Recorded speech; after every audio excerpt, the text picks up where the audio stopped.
धर्म क्षेत्रीय कुरुक्षेत्रे संवेता युयुत्सव माम का पांडवाश्चैव किम कुर्वत संजय। धृतराष्ट्र की मानसिकता और युद्ध भूमि की पवित्रता का प्रभाव। महाभारत का प्रारंभ धृतराष्ट्र और संजय के संवाद से होता है। पहला श्लोक जो धृतराष्ट्र द्वारा बोला गया है उसमें उनकी मानसिकता और युद्ध के प्रति उनकी आशंका स्पष्ट रूप से झलकती है। धृतराष्ट्र कौन थे? राजा धृतराष्ट्र हस्तिनापुर के राजा थे जो जन्म से ही नेत्रहीन थे। हालांकि वे नेत्रहीन होने के अलावा आध्यात्मिक दृष्टि से भी अंधे थे। उन्हें धर्म और अधर्म में भेद करने की समझ नहीं थी और वे अपने पुत्रों के प्रति अत्यधिक मोह के कारण उचित निर्णय नहीं ले पाते थे। उनका यह मोह इतना अधिक था कि वे अपने भतीजे पांडवों के साथ अन्याय करने में भी पीछे नहीं हटे। धृतराष्ट्र अच्छी तरह जानते थे कि पांडवों का अधिकार न्याय संगत था, फिर भी वे अपने पुत्रों के लिए सत्ता बनाए रखना चाहते थे। धृतराष्ट्र की चिंता और युद्ध की पृष्ठभूमि। महाभारत का युद्ध कौरवों और पांडवों के बीच कुरुक्षेत्र में होने वाला था। यह युद्ध केवल राज्य के लिए नहीं बल्कि धर्म और अधर्म के बीच था। धृतराष्ट्र को यह अच्छी तरह झांक था कि उनके पुत्र अधर्म के मार्ग पर चल रहे हैं और पांडव धर्म का पालन कर रहे हैं। इसी कारण वे चिंतित थे कि कहीं कुरुक्षेत्र की पवित्र भूमि उनके पुत्रों के मन में धर्म का विचार न उत्पन्न कर दे और वे युद्ध से पीछे न हट जाएं। ये चिंता ही उनके पहले प्रश्न में स्पष्ट झलकती है। धृतराष्ट्र का पहला प्रश्न। श्लोक। धर्म क्षेत्रे कुरुक्षेत्रे संवेता युयुत्सवः जममाह पांडवाश्चैव किम कुर्वत संजय। अर्थ, हे संजय, धर्म भूमि कुरुक्षेत्र में एकत्रित होकर युद्ध की इच्छा वाले मेरे और पांडु के पुत्रों ने क्या किया? धृतराष्ट्र का धर्म क्षेत्र शब्द का प्रयोग क्यों? धृतराष्ट्र ने कुरुक्षेत्र को धर्म क्षेत्र कहा, जिसका अर्थ है धर्म की भूमि। इस भूमि को पवित्र माना जाता था और ऐसी मान्यता थी कि यहाँ धर्म की ही विजय होती है। वे आशंकित थे कि कहीं यह स्थान उनके पुत्रों के मन में धर्म का संकल्प न जगा दे और वे युद्ध न करने का निर्णय न ले लें। धृतराष्ट्र का पुत्र मोह और पक्षपात। धृतराष्ट्र ने अपने वाक्य में मम, मेरे पुत्र, और पांडव, पांडु के पुत्र शब्दों का प्रयोग किया। यह दर्शाता है कि वे कौरवों और पांडवों को अलग दृष्टि से देखते थे। उन्होंने अपने भतीजों को कभी अपने पुत्रों की तरह नहीं माना। यह उनके मन में पक्षपात को दर्शाता है। कुरुक्षेत्र की विशेषता। कुरुक्षेत्र को धर्म क्षेत्र कहा जाता है क्योंकि यह केवल युद्ध भूमि ही नहीं बल्कि एक तपोभूमि भी थी।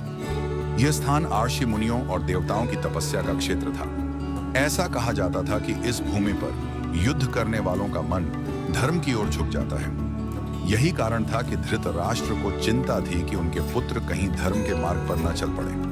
कई धार्मिक ग्रंथों में कुरुक्षेत्र का उल्लेख एक पवित्र स्थान के रूप में किया गया है, जहां कई महान आर्षि मुनियों ने यज्ञ और तपस्या की थी। इस भूमि पर जो भी युद्ध करता है उसके कर्मों का प्रभाव बढ़ जाता है। इसलिए धृतराष्ट्र के लिए यह युद्ध क्षेत्र केवल एक रणभूमि नहीं बल्कि एक आध्यात्मिक स्थान भी था। धृतराष्ट्र की आशंका और चिंता। धृतराष्ट्र जानते थे कि उनका पुत्र दुर्योधन अत्यंत अहंकारी और अन्यायी है। फिर भी वे अपने पुत्र के प्रति मोहवश सत्य को अनदेखा कर रहे थे। लेकिन उनके मन में कहीं ना कहीं यह भय था कि युद्ध के पहले ही कहीं उनके पुत्र इस स्थान के प्रभाव से विचलित न हो जाएं। उनकी चिंता का एक और कारण यह था कि वे जानते थे कि पांडव धर्म का पालन करने वाले हैं और उनके पक्ष में भगवान श्री कृष्ण स्वयं उपस्थित हैं। वह श्री कृष्ण की दिव्य शक्ति को पहचानते थे, लेकिन फिर भी अपने मोह के कारण इसे स्वीकार नहीं करना चाहते थे। संजय का उत्तर और उसकी भूमिका। संजय, जो कि धृतराष्ट्र के मंत्री थे, को वेदव्यास ऋषि ने दिव्य दृष्टि प्रदान की थी, जिससे वे बिना युद्ध भूमि गए ही वहां की घटनाओं को देख सकते थे। संजय ने युद्ध का आंखों देखा हाल धृतराष्ट्र को बताया। संजय के माध्यम से ही गीता का संवाद हमें प्राप्त होता है। संजय की यह विशेषता महाभारत को समझने के लिए बहुत महत्वपूर्ण है। वह केवल एक संदेशवाहक नहीं थे बल्कि एक तटस्थ दृष्टा थे जो युद्ध की वास्तविकता को बिना किसी पक्षपात के प्रस्तुत कर सकते थे। धृतराष्ट्र की मानसिकता का विश्लेषण। 1. अत्यधिक मोह। धृतराष्ट्र अपने पुत्रों के प्रति अंधे थे और उन्हें सही गलत का भान नहीं था। 2. आशंका। उन्हें इस बात की चिंता थी कि कहीं धर्म क्षेत्र के प्रभाव से उनके पुत्रों के विचार न बदल जाएं। 3. पक्षपात। वे कौरवों और पांडवों को एक समान नहीं मानते थे। 4. भविष्य की चिंता। उन्हें इस बात की भी चिंता थी कि यदि युद्ध हुआ तो उसके परिणाम क्या होंगे। 5. श्री कृष्ण की उपस्थिति। वे जानते थे कि भगवान श्री कृष्ण पांडवों के साथ हैं, जो युद्ध के परिणाम को प्रभावित कर सकता है। धृतराष्ट्र और आज के जीवन में इसकी प्रासंगिकता। धृतराष्ट्र का यह प्रसंग हमें यह सिखाता है कि जब हम मोह और पक्षपात में फंस जाते हैं तो हम सही और गलत में भेद करने की क्षमता खो देते हैं। यदि हम धर्म और सत्य के मार्ग पर चलें तो जीवन में सफलता प्राप्त कर सकते हैं। निष्कर्ष।